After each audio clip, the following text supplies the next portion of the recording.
ಮೈಸೂರು ದಸರಾ ಮಹೋತ್ಸವ 2025ರ ಹಿನ್ನೆಲೆ police commissioner ಶ್ರೀಮಾ Latkar ಸುದ್ದಿಗೋಷ್ಠಿಯ ದಸರಾಗೆ 2 ಹಂತದ ಬಂದೋಬಸ್ತ್ ಮಾಡಲು ತೀರ್ಮಾನವನ್ನ ಮಾಡಿದ್ದೇವೆ.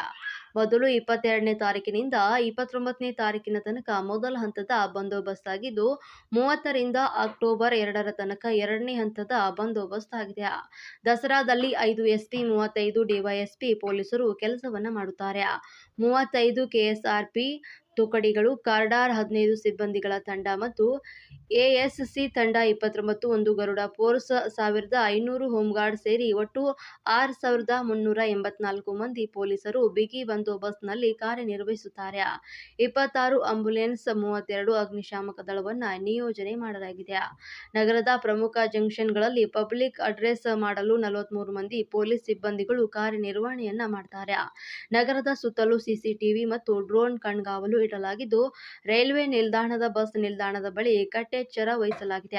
ಸುಳ್ಳು ಸುದ್ದಿ ಹರಡಿಸುವವರ ಮೇಲೂ ಕೂಡ ಸೈಬರ್ ತಂಡ ನಿಗಾ ವಹಿಸಲಿದ್ದು, ಸುದ್ದಿಗೋಷ್ಠಿಯಲ್ಲಿ ಪೊಲೀಸ್ ಕಮಿಷನರ್ ಸೀಮಾ ಲಾಟ್ಕರ್ ಹೇಳಿಕೆ. ಪಾರ್ಕಿಂಗ್ ವ್ಯವಸ್ಥೆ ಜಿಲ್ಲೆಯಿಂದ, ಮೈಸೂರು ಜಿಲ್ಲೆಯಿಂದ ಮಾಡಿರ್ತಾರೆ. ಅಲ್ಲಿ ಇದ್ರಲ್ಲೇನೆ ನಮಗೆ ಎನ್ ರೂಟ್ ರಿಂಗ್ ರೋಡ್ ನಮಗೆ ಬರುತ್ತೆ. ಅದ್ರದ್ದು ಬಂದೋಬಸ್ತ್ ನಾವು ಮಾಡ್ಕೋತೀವಿ. ಅವ್ರಿಗೆ ಅದು ಹೇಳ್ತೀವಿ.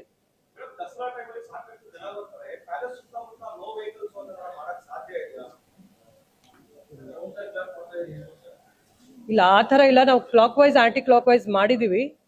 ಅದು ಈ ಸಲ ವರ್ಕೌಟ್ ಆಗತ್ತೆ ಅನ್ಕೊಂಡಿದೀವಿ. ನಾವು 2-3 ದಿನ ನೋಡ್ತೀವಿ, ಏನಾದ್ರು ಚೇಂಜಸ್ ಇದ್ರೆ ಮಾಡ್ತೀವಿ. Thank you.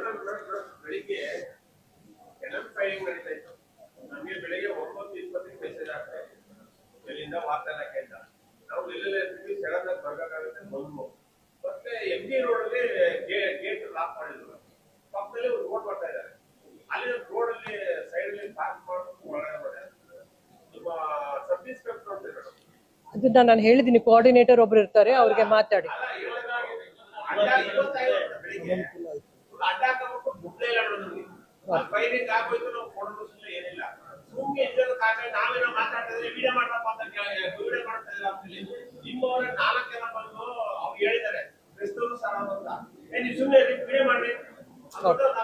Will take care of that. Briefing ಮಾಡ್ತೀವಿ ನಮ್ಮ ಆಫೀಸರ್ಸ್. ಅಟೆಂಡ್ ಮಾಡಿಸ್ತೀವಿ ಖಂಡಿತ.